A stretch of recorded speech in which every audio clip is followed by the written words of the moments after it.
Hello সবাইকে, আবারও welcome back to my new video.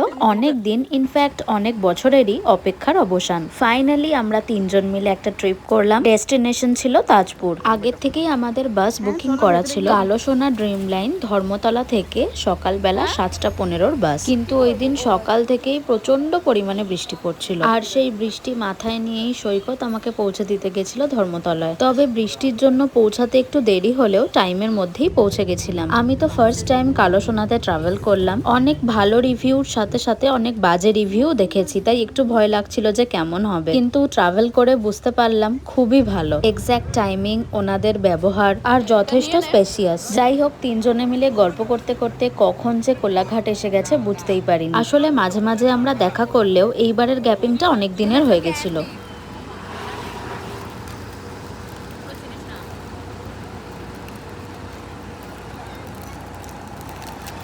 না ভাই, বিস্কুট একটা বিস্কুট তোল।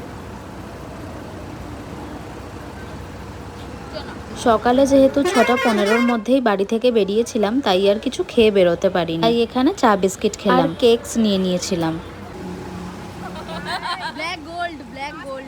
তারপর আবার বাস ছেড়ে দিল, তো আমরা চলতে শুরু করলাম। ভীষণ কমফোর্টেবল জার্নি ছিল। কখন যে 4.5-5 ঘন্টা বাসে ট্রাভেল করে নিলাম আমরা তিনজনের একজনও বুঝতে পারিনি, এত কথা ছিল আমাদের। ফাইনালি এসে আমরা পৌঁছালাম বালিশাহীতে। যেহেতু তাজপুর, তাই বালিশাহীতেই নামতে বলেছিল হোটেলের ম্যানেজার। বালিশাহীতে নেমে টোটো ধরে চলে আসলাম হোটেলে। আমাদের হোটেল ছিল সুরিয়া ভিলা গেস্ট হাউস। আগে থেকেই বুকিং করেই এসেছিলাম। ফুডিং অ্যান্ড লজিং নিয়ে আমাদের 1400 করে পড়েছিল per day per head. Tajpur beach এই হোটেল থেকে মাত্র 5 মিনিট ওয়াকিং ডিস্টেন্স। আর আমাদের 4 বেলা খাওয়া ছিল। ম্যাক্সিমাম হোটেলেই সন্ধ্যের স্ন্যাক্সটা দেয় না, কিন্তু এই হোটেলে এটাও ইনক্লুড ছিল। আর সাথে ছিল এরকম সুন্দর একটা পুল। যদি কারো কন্ট্যাক্ট ডিটেলস লাগে তাহলে একটা কমেন্ট করে অবশ্যই দিয়ে দেবো। অ্যাকচুয়ালি ফার্স্ট আমাদের দীঘাতেই যাবার কথা ছিল, কিন্তু আমরা একটু ফাঁকা, একটু অফবিট চাইছিলাম বলে তাজপুর চুজ করেছিলাম। এটাই ছিল আমাদের রুম। আর রুমের কন্ডিশন বেশ ভালোই, পাখা তো আছেই আর সাথে এসিও ছিল। আর স্যাঁতস্যাঁতে মার্কা দেওয়াল একদমই নয়, বেশ পরিষ্কার পরিচ্ছন্ন, নিট অ্যান্ড ক্লিন রুম। আর আমাদের রুমটা ছিল ট্রিপল শেয়ারিং বেডের। একটা ডাবল বেড ছিল আর একটা সিঙ্গেল। লাগেজ রেখে ওরা একটু চা খেলো, বাট আমি খাইনি। তারপর ডিরেক্টলি পুলের ড্রেস পরেই রেডি হয়ে নিয়েছিলাম। সামনে এত সুন্দর পুল দেখে মনে হচ্ছিল কখন নামবো।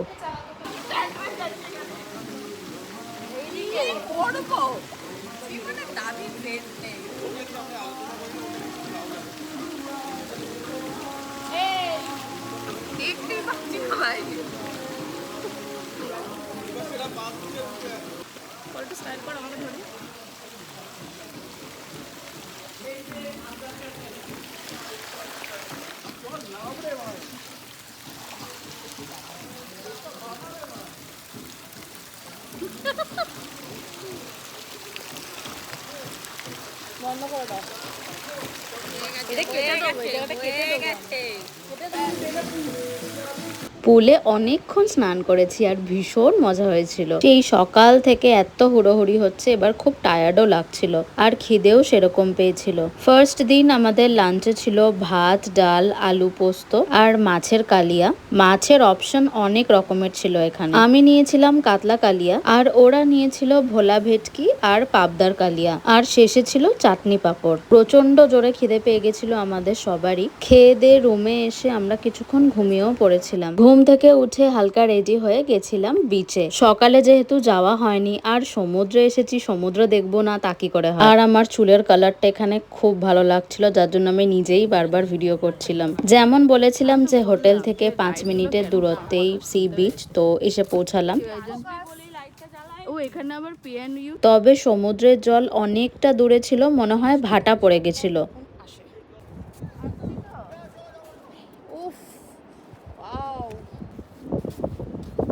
মানুষ তো একটু ঘোরে, ড্যাং ড্যাং করতে করতে হাঁটে, এই জন্য এই সালাটা আলাদা করে নিই আমি। একসাথে নিয়েছো তো? একসাথেই নিয়েছি। আমরা ঘুমিয়ে পড়েছিলাম বলে বিচে যখন আসলাম একদম অন্ধকার হয়ে গেছিল। ও স্যাকগুলো এদিকে আছে রে। কিছুক্ষণ থেকে চলে গেছিলাম হোটেলে, আর এসে গেছিল আমাদের সন্ধ্যের স্ন্যাক্স। ছিল চিকেন পাকোড়া, ফ্রেঞ্চ ফ্রাইজ আর চা।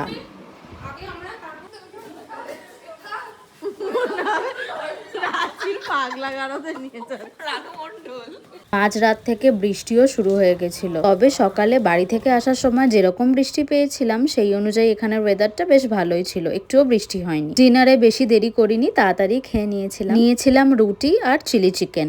তারপর আর কি, গল্প আড্ডার জন্য তো সারা রাত পড়েই আছে। তবে ওয়েদারটা ভীষণ ভালো হয়ে গেছিল, ব্যালকানিতে এসেও আমরা তিনজন অনেকক্ষণ গল্প করেছি, খুব ভালো লাগছিল। আজ তবে এতটাই, টাটা।